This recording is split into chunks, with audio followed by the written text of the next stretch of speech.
জানালার বাইরে নীরবতার গায়ে হালকা বাতাস লেগে যাচ্ছে। দূর থেকে ভেসে আসে এক একটা গাড়ির হর্ন আর ঘড়ির টিকটিক শব্দ। আমি একা বসে আছি ড্রয়িং রুমে। মায়া কোথায় যেন ব্যস্ত, আর জ্যাক ওর রুমে আলো জ্বলছে। আমার স্ত্রী মায়া অত্যন্ত গম্ভীর, মার্জিত ও সংযত। আমাদের সংসার 5 বছর পেরিয়ে গেছে। ভালোবাসা ছিল, ঘনিষ্ঠতাও ছিল, আবার একটা দুরূহ নীরবতাও ছিল মাঝে মাঝে। কয়েক সপ্তাহ আগে জ্যাক আমাদের বাসায় উঠেছে। পুরনো বন্ধু, বিদেশ ফেরত ফটোগ্রাফার। সাময়িকভাবে থাকার জায়গা দরকার ছিল, আমি বিনা দ্বিধায় তাকে আশ্রয় দিলাম। জ্যাকের সঙ্গে মায়ের প্রথম আলাপটাই ছিল ভদ্র ও সংক্ষিপ্ত। আমি শান্ত ছিলাম। তাদের আলাপ আমার চোখে স্বাভাবিকই মনে হয়েছিল। কিন্তু সময়ের সঙ্গে সঙ্গে আমি লক্ষ্য করতে লাগলাম মায়ার বদল। সেদিন দুপুরে ঘরে ঢুকে দেখি মায়া হিজাব ছাড়েই বসে আছে। একটু খোলামেলা ঘরোয়া পোশাক, চুল এলোমেলোভাবে খোলা। আমি কিছু বলিনি, হয়তো ওর স্বস্তি খুঁজে নিচ্ছে নতুন করে। তবে মনের ভিতর একটা অচেনা চিনচিনে অনুভব শুরু হয়েছিল তখনই। সন্ধ্যায় জ্যাক 1 কাপ কফি হাতে নিয়ে ডাইনিং টেবিলে বসে, মায়া পাশে দাঁড়িয়ে। কফিতে চিনি ঠিক আছে কিনা জিজ্ঞেস করছে। তুমি তো খুব যত্নশীল, জ্যাক হাসতে হাসতে বলে। মায়া চোখে একটু মৃদু হাসি এনে উত্তর দেয়, অতিথিকে তো যত্ন করতেই হয়। আমি দূর থেকে দেখি, তবু কিছু বলি না। আমার স্ত্রী কি সত্যিই বদলে যাচ্ছে, নাকি আমি অতিরিক্ত ভাবছি? রাতে মায়া পাশে এসে বসে, কিন্তু ওর চোখে একটা আলাদা ভাব। আমি জিজ্ঞেস করি, সব ঠিক আছে তো? সে বলে, তুমি কি আমাকে বিশ্বাস করো? আমি মাথা নাড়ি, অবশ্যই করি। মায়া আমার কাঁধে মাথা রাখে, তারপর আলতো করে আমার ঠোঁটে চুমু খায়। আমার মন কিছুটা প্রশান্ত হয়ে আসে, কিন্তু ঠিক তখনইও বলে, জানো, জ্যাক বলেছে আমি ফটোজেনিক। ও বলছে চাইলে আমি মডেলিং করতে পারি। আমি থমকে যাই। তুমি কি আগ্রহী? মায়া বলে, শুধু ছবি তোলার কথা, আর কিছু নয়। তুমি যদি চাও না তাহলে করব না।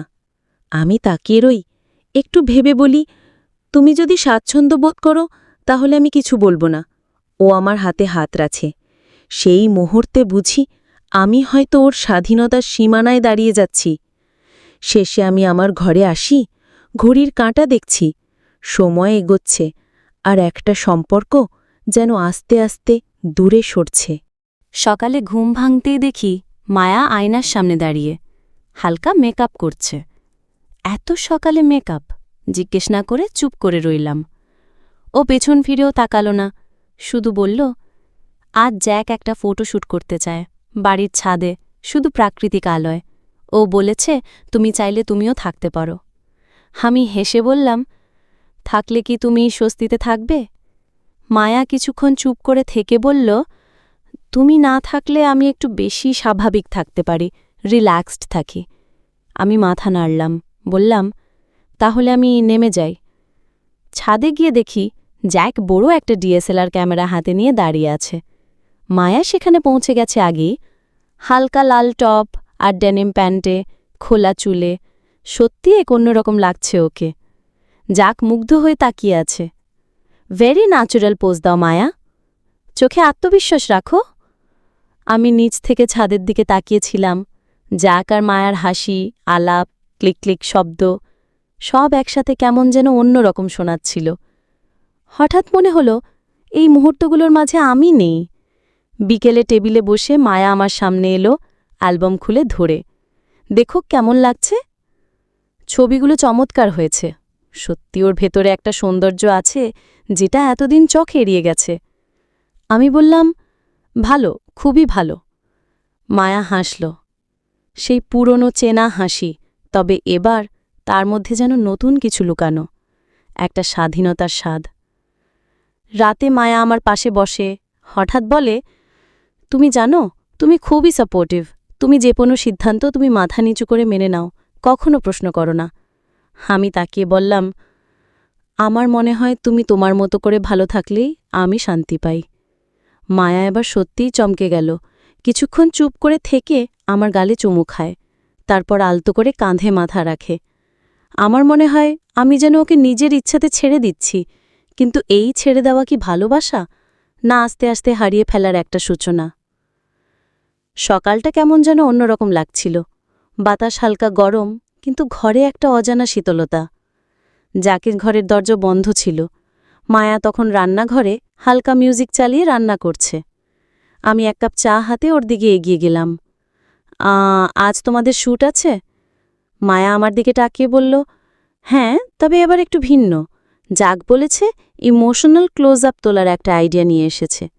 আমি ভ্রু কুঁচকে বললাম, মানে একটু ঘনিষ্ঠ পোজ, কিন্তু সবটাই প্রফেশনাল। তুমি জানোই তো ওর কাজের প্রতি কতটা ডেডিকেশন। আমি নীরবে চা খেতে থাকি। ভিতরে এক ধরনের দ্বন্দ্ব, বিশ্বাস ও অস্বস্তির টানাপূরণ। জ্যাকের কণ্ঠে উচ্ছ্বাস, মায়া, তুমি অসাধারণ। আজ আমরা আলো ছায়ার খেলা করব। শারীরিক সংলগ্নতা থাকলেও সবটাই আর্টিস্টিক। শুধু ঘাড়ে হালকা করে হাত রাখো, চোখে চোখ রাখো। মায়া চুপ করে শোনে, তারপর মাথা নাড়ে। একটা শাড়ি পরে আসে, হালকা সাদা রঙের, নিচে লাল পাড়। ছবির পোজ চলতে থাকে। একসময় জ্যাক ওর কাঁধে হাত রাখে, ওর পেছনে দাঁড়িয়ে গালে হালকা করে মুখ রাখে। ক্লিক, আর একটা ক্লিক, ক্লোজ আপ। ছবির ফ্রেমে দুজনের মুখ ঘনিষ্ঠ, চেহারায় গভীরতা। কিন্তু ছবিতে কোনো অশ্লীলতা নেই, বরং এক ধরনের নীরব সৌন্দর্য। সেদিন রাতে আমি আর মায়া পাশাপাশি বসেছিলাম, কিন্তু ওর চোখে ছিল দূরত্বের ছায়া। আমি বললাম, তুমি কি সুখে আছো? মায়া একটু চমকে উঠে তাকায়। এই প্রশ্নটা আজ কেন? আমি বললাম, কারণ তুমি বদলে যাচ্ছ। আমি শুধু নিশ্চিত হতে চাই তোমার এই বদলটা ভালোবাসা হারিয়ে ফেলছে কিনা। মায়া দীর্ঘশ্বাস ফেলে বলে, আমি হয়তো বদলাচ্ছি, হয়তো নতুন কিছু খুঁজছি, কিন্তু তার মানে এই নয় তুমি আমার কাছে মূল্যহীন হয়ে গেছ। বরং তোমার এই নীরবতা আমাকে ভাবিয়ে তোলে। আমি চুপ করে ওর হাতটা ধরলাম। তুমি যা করছো তার সবটাই কি তোমার নিজের সিদ্ধান্ত, নাকি তোমার ভেতরে কোনো অপূর্ণতা কাজ করছে? মায়া হাসে না, কাঁদেও না, শুধু বলে, আমি এখনো খুঁজছি নিজেকে। হয়তো কোনোদিন পুরোটা বলবো, কিন্তু এখন শুধু এইটুকু বোঝো, তুমি আমার একটা নিরাপদ আশ্রয়। জ্যাক তখন বারান্দায় দাঁড়িয়ে সিগারেট খাচ্ছে। দূর থেকে আলো এসে পড়ে তার চোখে মুখে। সেই চোখে যেন অনেক কিছু আছে, সাহস, আত্মবিশ্বাস, আবার লুকানো একটা আকাঙ্ক্ষাও আছে। আমার ভেতরে প্রশ্ন তৈরি হয়, উত্তর তৈরি হয় না। আমি জানি পরবর্তী দিনগুলো হয়তো সম্পর্কের নতুন সংজ্ঞা নিয়ে আসবে। রাতটা ছিল অদ্ভুতভাবে চুপচাপ। বাইরে বৃষ্টি পড়ছে টিপটিপ করে, আর মায়া আমার পাশেই শুয়ে আছে, কিন্তু ঘুমোচ্ছে না, জানি। চোখ বন্ধ করেও আমি অনুভব করতে পারছিলাম ওর নিঃশ্বাস ভারী, যেন কিছু ভাবছে, বুঝে উঠতে পারছে না নিজেকে। হঠাৎ ওর ঠোঁট আমার কানে এসে স্পর্শ করল। তুমি কি কষ্ট পাচ্ছ? মায়া ফিসফিস করে জিজ্ঞেস করল। আমি চমকে উঠে বললাম, মানে? মায়া বলল, আমার এই বদল, আমার এই নতুন পথ ধরা, এসব কি তোমার হৃদয়ে রক্তাক্ত রেখা এঁকে দিচ্ছে? আমি কিছুক্ষণ চুপ করে রইলাম, তারপর বললাম, তুমি যদি নিজেকে খুঁজে পাও, আমার কষ্টটা তেমন বড় হয়ে থাকবে না, কারণ আমি ভালোবাসি তোমাকে। তোমাকে তুমি হওয়ার স্বাধীনতা দিতে চেয়েছি।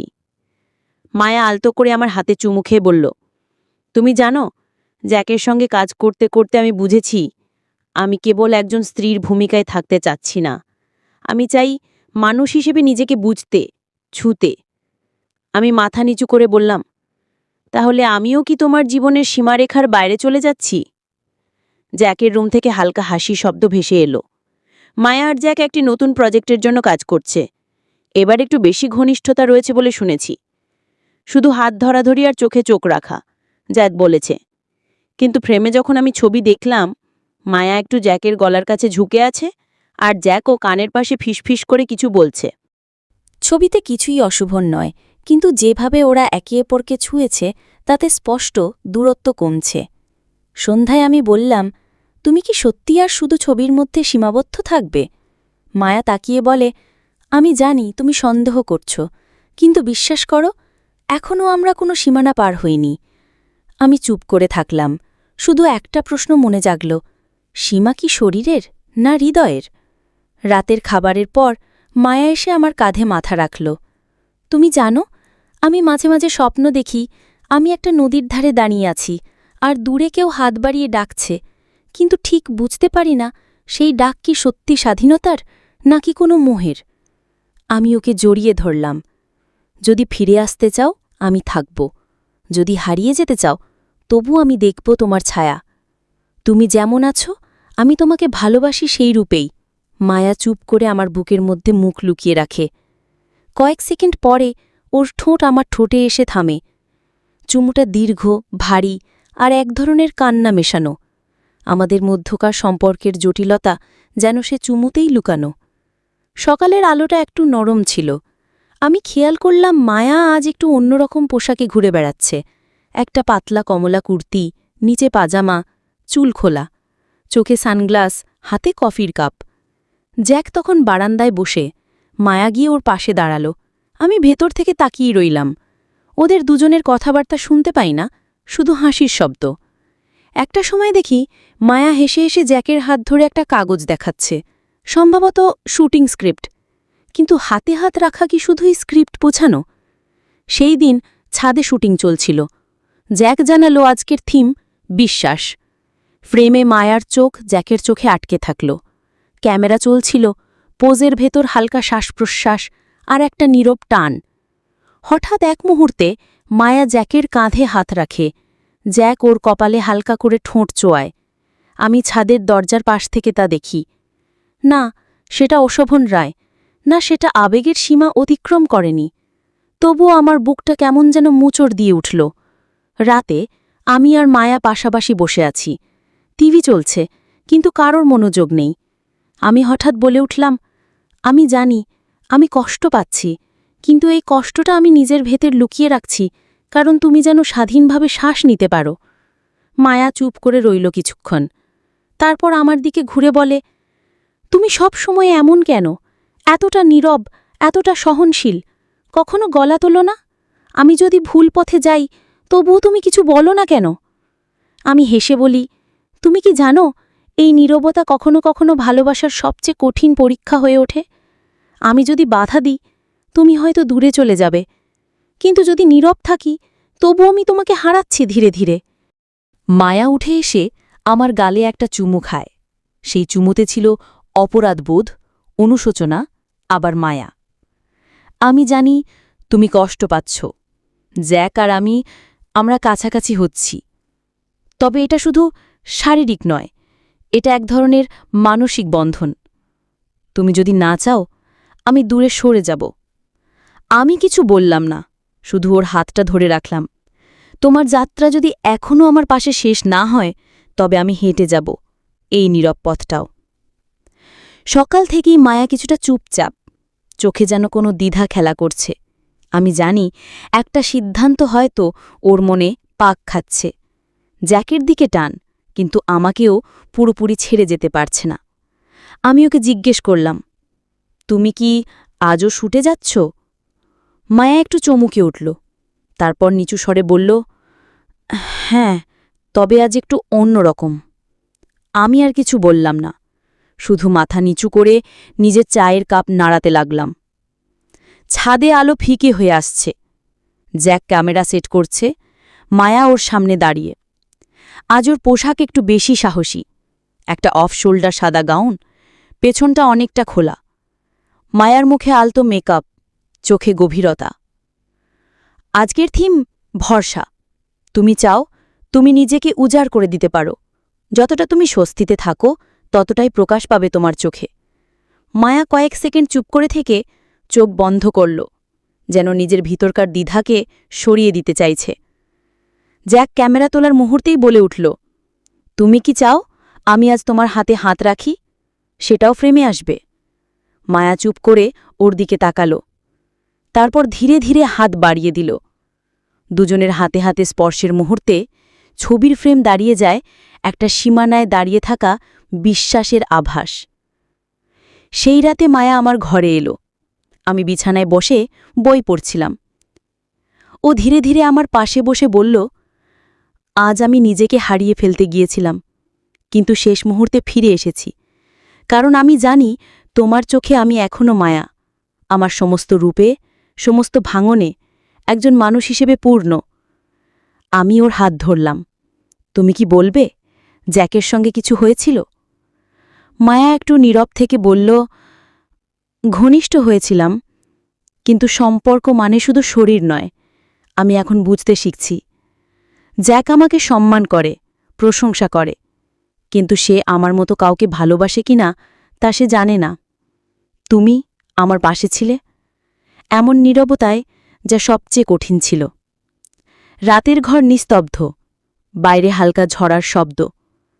মায়া আমার বুকে মাথা রাখে, আমি ওর কপালে একটা নরম চুমু খাই। কোনো দাবি নেই, কোনো অভিযোগ নেই, শুধু একটাই অনুভূতি, ভালোবাসা মানে সবসময় বাধা নয়, মাঝে মাঝে মুক্তি দেওয়াটাই সত্যিকার প্রেম। সকালটা কিছুটা চাপা কুয়াশার মতো। মায়া জানালার ধারে বসে বাইরে তাকিয়ে আছে, জ্যাক নিচের বারান্দায়। আমি চুপচাপ ওদের দুজনকে পর্যবেক্ষণ করছি। আজ মায়ার চোখে স্পষ্ট দ্বিধা, একদিকে নতুন অনুভূতির উন্মাদনা, আরেকদিকে পুরনো বিশ্বাসের নীরব ডাকে সাড়া না দেওয়ার অপরাধবোধ। আমি এগিয়ে গিয়ে বললাম, তুমি যদি কখনো চলে যাও, আমি বুঝব তুমি নতুন আলো খুঁজে পেয়েছ, কিন্তু একটা কথা মনে রেখো, আমি তোমাকে মুক্তি দিয়েছি, অপমান নয়। মায়া চোখের কোণে জল চেপে বলল, তুমি জানো, আজ আমি ঠিক করেছি আমি কার কাছে থাকব সেটা আর অন্য কেউ নয়, আমি নিজেই ঠিক করব। জ্যাক সেই সন্ধ্যায় আমার সামনে এসে দাঁড়াল, চোখে কৃতজ্ঞতা, ঠোঁটে সরলতা।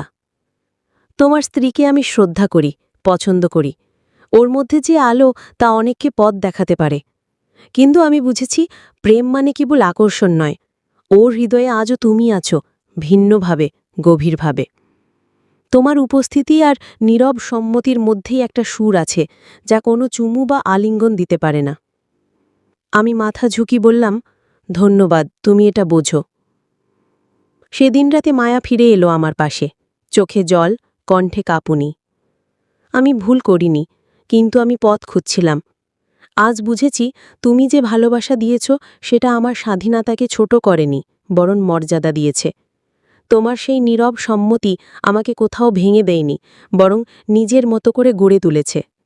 আমি ওর চোখে তাকিয়ে বললাম, আমি চাইনি তুমি আমাকে ভয় পেয়ে পাশে থাকো, আমি চেয়েছিলাম তুমি আমাকে ভালোবেসে থেকে যাও। মায়া আমাকে জড়িয়ে ধরল, তাকে আমি শক্ত করে আলিঙ্গন করলাম, একটা দীর্ঘ গভীর নিঃশব্দ চুমুর মতো। জ্যাক আমাদের বাসা ছাড়ল, বন্ধু হিসাবে, সম্মানের সঙ্গে। মায়া ধীরে ধীরে নিজের স্বপ্ন নিয়ে আবার ভাবতে শুরু করল, তবে এবার আমাকেও সেই স্বপ্নের অংশ করল। আমরা একসাথে হাঁটলাম, একটা সম্পর্ক নতুনভাবে গড়ার দিকে, যেখানে ছিল বিশ্বাস, সম্মান এবং নিজের মতো করে ভালোবাসা প্রকাশের স্বাধীনতা। কখনো কখনো আমরা ভালোবাসাকে ধরে রাখতে গিয়ে শক্ত হয়ে যাই, হুকুম জারি করি, দখল নিতে চাই। কিন্তু ভালোবাসা মানে তো তার ঠিক উল্টো, স্বাধীনতা দেওয়া, মানুষটাকে নিজের মতো করে বেড়ে উঠতে দেওয়া। আমার নীরব সম্মতি ছিল ভয়ের চিহ্ন নয়, বরং ভালোবাসার সবচেয়ে সাহসী প্রকাশ। মায়া একদিন আমার গালে হাত রেখে বলেছিল, তোমার এই নীরবতা আমাকে ভাঙেনি, আমায় গড়েছে। আজ আমরা একে অপরের পাশে, আলিঙ্গনে, চুমুতে, গভীরতায়। শরীর ছুঁয়ে মায়, আত্মা ছুঁয়ে একে অপরকে ভালোবেসে চলেছি। ভালোবাসার সম্পর্ক মানে কেবল চাহিদার বিনিময় নয়, বরং একজনকে এমনভাবে ভালোবাসা যেখানে তার বেড়ে ওঠার জায়গা থাকে, তার নিজের সিদ্ধান্ত নেওয়ার স্বাধীনতা থাকে। নীরব সম্মতি মানে দুর্বলতা নয়, বরং সেই সাহস যা ভালোবাসাকে বাঁচিয়ে রাখে।